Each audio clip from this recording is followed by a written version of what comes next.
Suppose indeed we want to go through the Orion Nebula and go to the throne of God. Here we go. As we're leaving the earth here,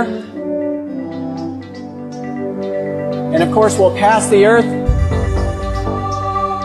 We see the sun there to our right. Now approaching the sun, and you can see the Orion Nebula there past the sun. As we pass the sun, we're probably going over 100 times the speed of light. And approaching Orion, the individual stars will be passing at different times because they're at different distances from the earth. But it's actually in the sword of Orion. The middle star of the sword of Orion is the Orion Nebula. We're approaching it here.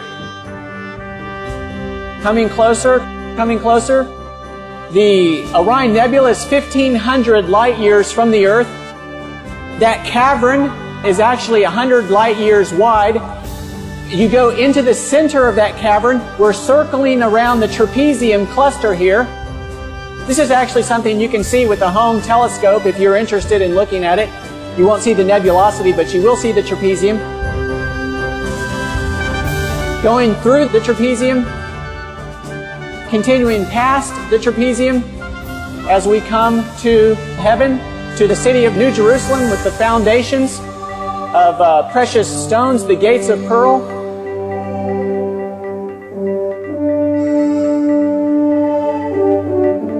Approaching now to the temple in the New Jerusalem.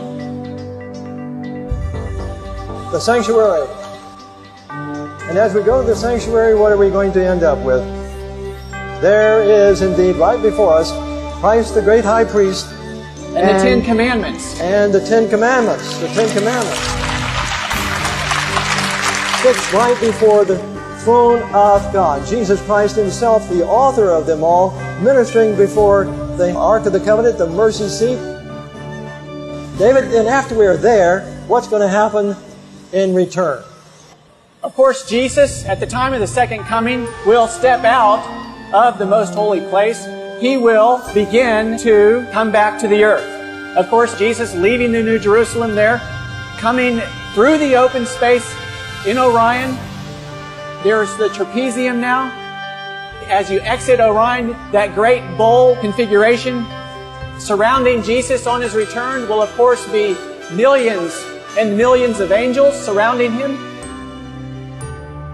Of course, as Jesus himself speeds toward the earth at thousands of times the speed of light,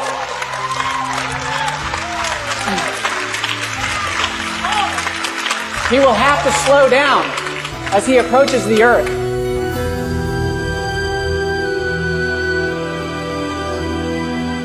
Coming through the solar system, he passes the sun, of course doing many times the speed of light until he gets close to the earth, slows down. The people on the earth will first see a dark cloud.